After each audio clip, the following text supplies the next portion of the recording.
Hi, I'm Krista Johnson. This is Theodore. We've been working on getting him to trailer load more confidently. He's getting better than he was. This is the beginning of week 3 with him. And we've maybe practiced this maybe 7 or 8 times at this point. Like enough to where I wish he was a little bit better about it, but if he's not confident with it yet, we'll just keep practicing. And for unconfident horses, I usually recommend loading them with you on the outside of the trailer. Because if they get in there and they get worried, they try to turn around, they do something silly, it's safer for us to not get squished in there, run over, all the bad things that can happen when you're in there. It can be really dangerous trailer loading an unconfident horse. And with this trailer particularly, it just has this one door for people and horses to enter and exit the horse compartment. So one thing to point out with this way of loading him until he's more confident going in there is if I don't get him to go forward enough with me outside and I try to squeeze through there, if he were to take that opportunity to either haul back or try to turn around, I could get crushed. So I'm going to do my best to get him confident going in without me, and then do all my preparation on the ground to get him to yield off of that rope to where I can eventually just lead him in with me in there and not have to worry about the dangerous part of me trying to climb in there after he's in there. You're cheating on your diet there, buddy. So we'll get started. I want to direct him in with the lead rope first. I want to put some more effort in there. I'm going to ask his nose to follow that. And it's the same communication that I use on the circle. I'm going to recommend that his hock go towards his nose. And I'm going to get real quiet. I want to make sure that he's got enough rope that I'm not pulling on him, but hopefully not so much that he gets it wrapped around any of his front legs in there. So that was a really good try from where we started, so I'm going to be quiet for just a minute. I'm going to pet him with my stick. He really can't see me at all from here, and I can't really offer a feel on the rope very successfully from this position. So I've got my stick here that I can use to help communicate with him. And I want that just to be a reassuring thing. I don't want the stick to always mean pressure. But now, because we're in this position, I'm going to have to use the stick primarily to communicate for his hind end to go in there. I'm going to use that same technique that I do on the circle to get him to go forward. I want him to drive that hock towards his nose. I want him to put some effort in there. I'm just going to keep asking until he puts a new try in there.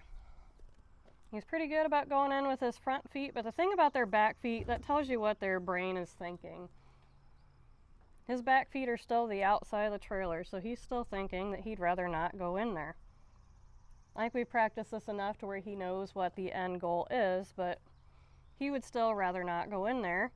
That's not because he's trying to be bad or because he doesn't want to listen or he's stubborn. It's just he's unconfident about it. But it's getting better and better. Like, I've seen a lot of progress and improvement on it. There, he stepped that right hind forward a little bit. I'll pet him. And I'm going to ask again for him to keep putting some effort in. And stomping his feet's not going to work. There. Pet him. And I'm just giving him little taps. If I have to tap on him more and more in a little series of taps, I might tap a little harder each time. But I want to make the inside of the trailer be the comfortable place to be. And being outside the trailer, I want to make that more uncomfortable. It needs to be more like hot lava out here. But I'm understanding, because he's not confident, it's going to be a process.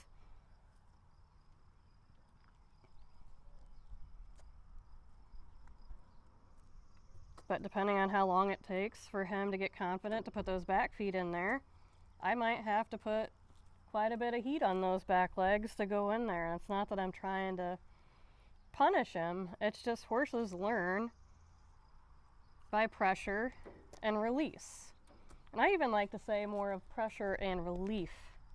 So I want him to get relief while he's in that trailer. He shouldn't be feeling any pressure on any part right now but his back end.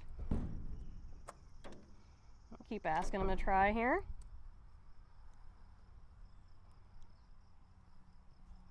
The fact that he's pooping lets me know that he's emotional. The runnier the poop is, the more emotional they're telling you they are about it. Fortunately, his poop's not runny at all there.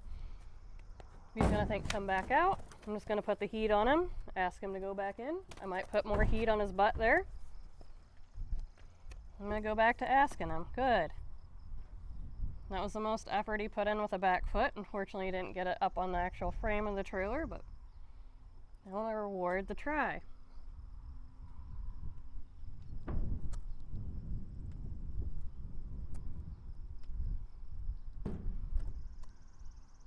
I'm trying to use the same exact language here that horses use with each other. If you watch them communicate, you know, they'll give a side eye or an ear, a swish of a tail, which he can't see me right now, so I'm having to rely on this stick. And what I'm trying to do is own this space outside the trailer. It's the same thing when I send them out on training circles and I've got my 4-foot, 360-degree bubble around me. I own that space, and then he has his own circle outside of that. In this situation, he has his own space inside that trailer. But he's in my space right here outside the trailer, so I'm just going to keep owning my space. And I'm just going to make it uncomfortable for him to be there. It's not about how hard I can smack him or trying to be cruel or mean. It's just using horse psychology. This is not human psychology, it's horse psychology. If you ever see two horses try to dominate each other, it can downright look like violence sometimes to us. We try to separate those two horses and then they get all emotional about it. Oh, you took me away from my buddy. And a lot of times people have a hard time understanding that. Horses talk to each other differently than what people do. We're very different creatures. Got my rope stuck on the door there, so I'm going to fix that. I'm going to ask again. I'm going to keep looking for him to try a new answer than what he's given me in this session. I'm going to back off when he puts some effort in. I'm going to go back to asking. I don't want him to find too much comfort being outside the trailer at this point in his training with it. Sometimes we can even unintentionally teach a horse to not trailer load. Now, I've seen that happen with some of my clients in the past. Like, the horse started out being uncomfortable with trailer loading, and over the course of a couple years it got better about it, but they would kind of not move forward with their thinking on where that horse was and their training confidence level with it, and they would give the horse too much relief being outside the trailer. And the horse would think that that was where they were supposed to be, just standing there outside the trailer looking at it, because that's where they were getting relief. So we want to be clear. We have to be effective in order to be understood. And how effective, what that means, can look very different for each individual horse and each individual situation. I'm going to pet him because I'm aware I've been tapping on him a little bit. I don't want him to be afraid of me ever. I don't want him to be afraid of the stick ever. But I want to ask him to put more effort in there. Pet him. Take a look at him here. He looks pretty relaxed in there for the most part. He's got his head down. Not trying to look to the outside at all.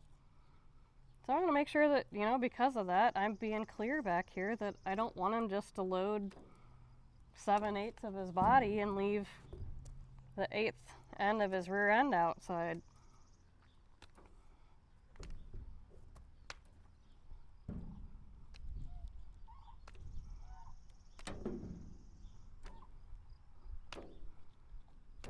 I'm waiting for him to try a new answer. He's tried this a few times already, but he's not committing to it. I want him to commit to it and put some more effort in. It's no different when I'm asking him to move out on the training circle. He had a hard time being motivated to move forward, and I had to work on it in little increments to motivate him.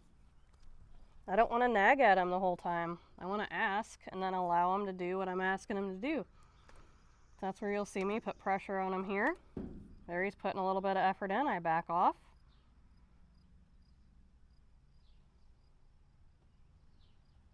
And pet him because it's a little bit different. At least he's not putting his foot down just yet. Ask again. Putting the other one up there. I think sometimes it's a little awkward trying to arrange their back feet to go in and out of the trailer with the ledge. And same thing with the ramp. I don't think the ramp makes it any easier or more difficult. It's just because of the, the angle of their legs. I think it's sometimes tougher to do, and when they're already a little bit unconfident about it, they maybe don't think about what they're doing with their feet as much because they're kind of emotional. The more emotionally collected they are and mentally focused they are, the better they can physically arrange themselves to do anything. I'll keep asking them to try here.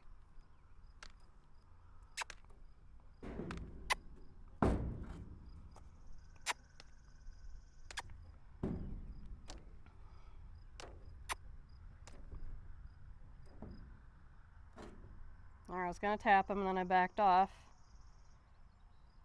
I really want him to commit to putting that foot in there and actually stepping on it, and then bringing his front right or back right in and doing the same. I'll keep asking. There you go. There you go. Looking for that commitment, and he's just not quite giving it to me yet. Good boy. I'm going to get real quiet. I'll pet him. Good boy. I'm going to make sure my rope's not getting caught on anything here, but I'm being cautious that he could blast out if he got worried. But he looks like he's pretty good in there. Like, he's looking at me and he's sniffing. He's got his nose down. Just going to pet him. I want that to be the vacation spot in there.